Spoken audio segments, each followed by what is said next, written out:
Causative verb क्या होती है भैया? कॉजेटिव वर्ब जिसमें सब्जेक्ट खुद कार्य ना करके ऑब्जेक्ट से काम करवाता है उसे कॉजेटिव वर्ब कहते हैं। बात समझ में आया? कॉजेटिव वर्ब वह वर्ब है जिसमें सब्जेक्ट खुद कार्य ना करके ऑब्जेक्ट से काम करवाता है, उसे कॉजेटिव वर्ब कहते हैं। जब सब्जेक्ट खुद काम ना करके, जैसे मैंने कहा कि मैंने बर्तन धोए, यहां तो सब्जेक्ट एक्शन कर रहा है। मैंने अपनी पत्नी से बर्तन धुलवाए, जो कि यूनिवर्सल ट्रुथ नहीं है, मतलब नहीं हो सकता, इम्पॉसिबल काम है, बट मान लो ऐसे कह लो मेरी पत्नी ने मुझसे बर्तन धुलवाए, तो किसी ने किसी से काम करवाया। तो जब कोई व्यक्ति किसी दूसरे से काम करवाता है तो उसे हम कॉजेटिव वर्ब कहते हैं। अब समझो पेपर में कैसे आएगा।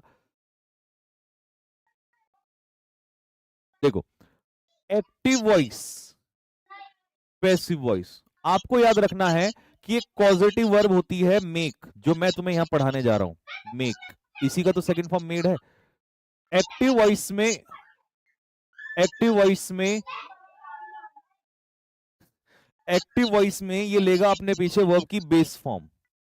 क्या लेगा? Base form. पैसिव वॉइस में लेगा 2+V1। क्या लेगा? 2+V1। यानी कि इसको हम कहेंगे बेयर इन्फिनिटिव, बेयर इन्फिनिटिव, और पैसिव में होगा इन्फिनिटिव, इन्फिनिटिव। एक्टिव में बेयर इन्फिनिटिव, पैसिव में इन्फिनिटिव आ जाएगा। ठीक है, बात समझ में आ गई? अब मैं इसका एग्जांपल बना के दिखाता हूं आपको। एक एग्जांपल ले लो। मैंने आपसे कहा he made me complete the work, उसने मुझसे काम पूरा करवाया। इसका पैसिव बनाओ, कैसे बनेगा? सबसे पहले ढूंढ लो सब्जेक्ट, वर्ब, ऑब्जेक्ट। ठीक है, और ये इसकी वजह से नॉन फाइनाइट हो गया, एक्टिव वॉइस में बेस फॉर्म आती है। ठीक है, और ये इस वर्ब का हो गया ऑब्जेक्ट, ये भी ऑब्जेक्ट, ये भी ऑब्जेक्ट, लेकिन ये फाइनाइट वर्ब का ऑब्जेक्ट है और ये इस नॉन फाइनाइट का ऑब्जेक्ट है। तो हमें फाइनाइट वर्ब का ऑब्जेक्ट उठाना है। सबसे पहले क्या करेंगे? आई, पास्ट इंडेफिनिट है तो वॉज, मेड। अब मुझे बताओ यहां पर कंप्लीटेड लिखूं, कंप्लीटेड लिखूं, कंप्लीट लिखूं या टू कंप्लीट लिखूं? बताओ। द वर्क किसके द्वारा? ये लास्ट में जाएगा, बाय हिम।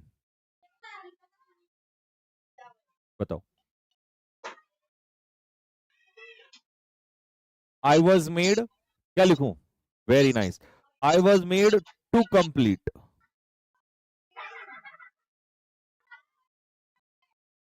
बात समझ में आ गई सभी को?